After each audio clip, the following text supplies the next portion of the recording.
Hey, it's Alicia with Graceful Plants, and I've made a mess.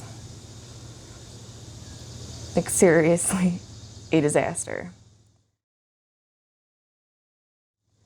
So I started off this day telling myself that I was going to clear off the sun porch table, which was covered in a hodgepodge of succulents that were either rooting or that had been stretched out, that I was waiting until they had a more compact head so that I could behead them and root them and yada yada yada.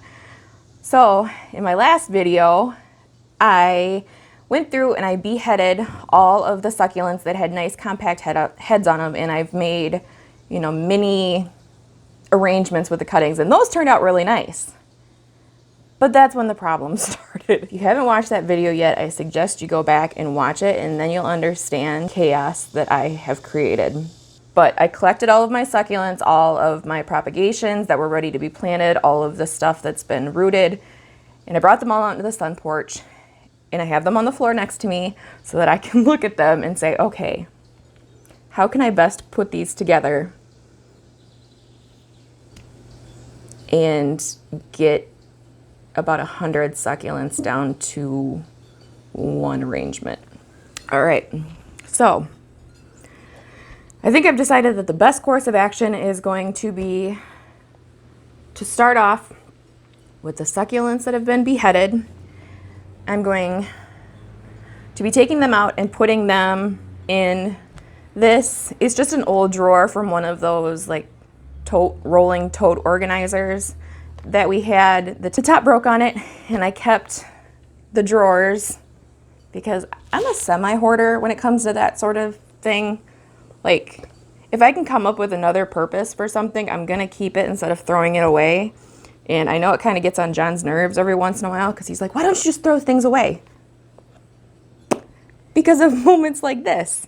So, filled it up with some cactus and succulent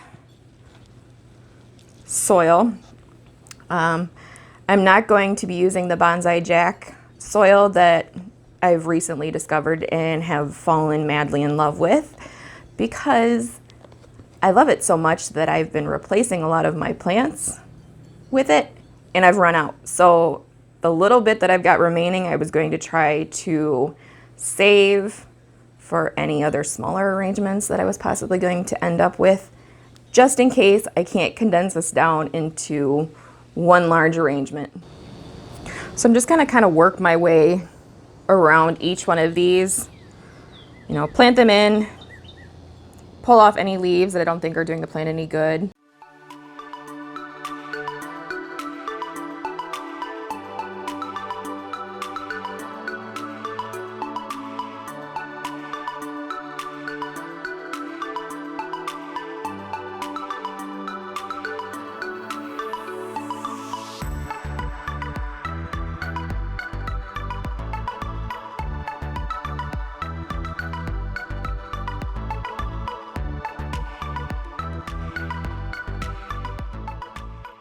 So what I think I'm going to do with these ones, since these are so stretched out, and there is no leaves down here on the stump or on the stem, and I don't know if you guys can see or not, but there is roots actually growing out the side of the stem. So what I'm actually going to do is I am going to do another top off. I'm going to cut this guy in half actually.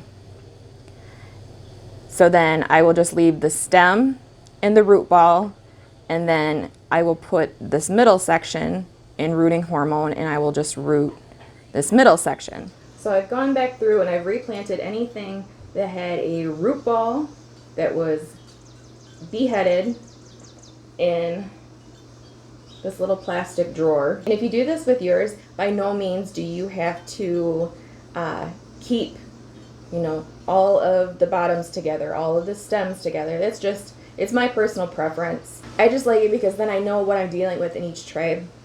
So I know that This tray has roots already. We're just waiting on babies to come up from either the top or the sides. And then from this tray, I know that they don't have roots. So yeah, that's about it. So thanks for watching. I hope this was mildly entertaining. But yeah, we'll see you next time. Bye.